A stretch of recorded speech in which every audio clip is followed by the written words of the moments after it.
Jean, chapitre 21. Après cela, Jésus se montra encore aux disciples sur les rives du lac de Tibériade. Voici de quelle manière il se montra. Simon-Pierre, Thomas, appelé Didyme, Nathanaël, qui venait de Cana en Galilée, les fils de Zébédée et deux autres disciples de Jésus se trouvaient ensemble. Simon-Pierre leur dit, « Je vais pêcher. » Ils lui dirent, « Nous allons aussi avec toi. » Ils sortirent et montèrent aussitôt dans une barque, mais cette nuit-là ils ne prirent rien. Le matin venu, Jésus se trouva sur le rivage, mais les disciples ne savaient pas que c'était lui. Il leur dit, « Les enfants, n'avez-vous rien à manger ?» Ils lui répondirent, « Non. » Il leur dit, « Jetez le filet du côté droit de la barque et vous trouverez. » Ils le jetèrent donc et ils ne parvinrent plus à le retirer, tant il y avait de poissons. Alors le disciple que Jésus aimait dit à Pierre, « C'est le Seigneur. » Dès qu'il eut entendu que c'était le Seigneur, Simon-Pierre remit son vêtement et sa ceinture, car il s'était déshabillé, et se jeta dans le lac. Les autres disciples vinrent avec la barque en tirant le filet plein de poissons, car ils n'étaient pas loin de la rive, à 100 de mètres. Lorsqu'ils furent descendus à terre, ils virent là un feu de braise avec du poisson dessus et du pain. Jésus leur dit, « Apportez quelques-uns des poissons que vous venez de prendre. » Simon-Pierre monta dans la barque et tira le filet plein de 153 gros poissons à terre. Malgré leur grand nombre, le filet ne se déchira pas. Jésus leur dit, « Venez manger. » Aucun des disciples n'osait lui demander, « Qui es-tu ?» car il savait que c'était le Seigneur.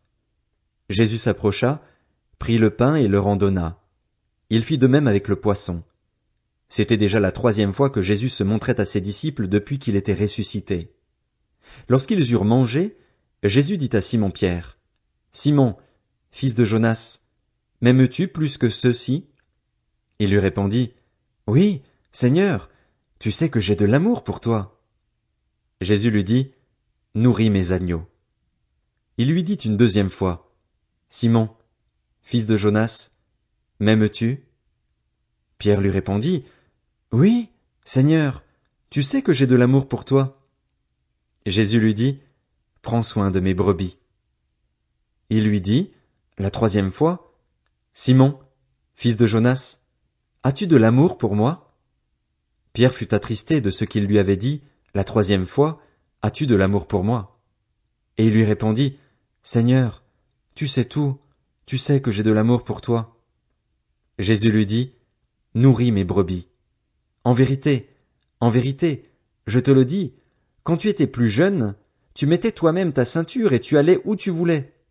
Mais quand tu seras vieux, tu tendras les mains et c'est un autre qui attachera ta ceinture et te conduira où tu ne voudras pas. » Il dit cela pour indiquer par quelle mort Pierre révélerait la gloire de Dieu.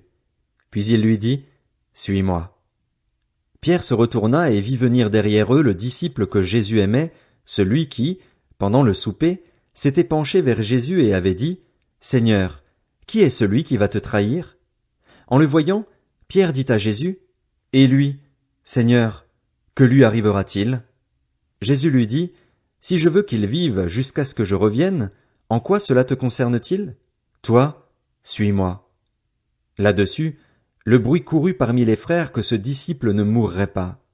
Cependant, Jésus n'avait pas dit à Pierre qu'il ne mourrait pas, mais « Si je veux qu'il vive jusqu'à ce que je revienne, en quoi cela te concerne-t-il » C'est ce disciple qui rend témoignage de ces choses et qui les a écrites, et nous savons que son témoignage est vrai.